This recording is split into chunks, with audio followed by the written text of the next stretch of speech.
For me, I was thinking about that, and yes, definitely, for me, I have made a few detrimental decisions with people in my life, key persons of influence in my life, because I think I was too gullible.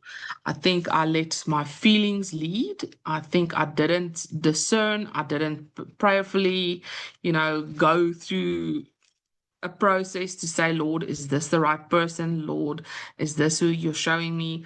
I just went on, oh, I like this person. Oh, I feel like I'm gelling with this person. I'm gonna just go for this relationship.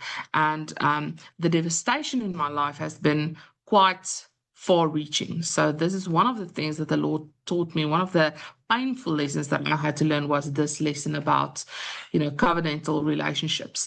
And I think if this happens to us, we have that once bitten, twice shy kind of attitude about it. So we are kind of weary of going into serious relationships. And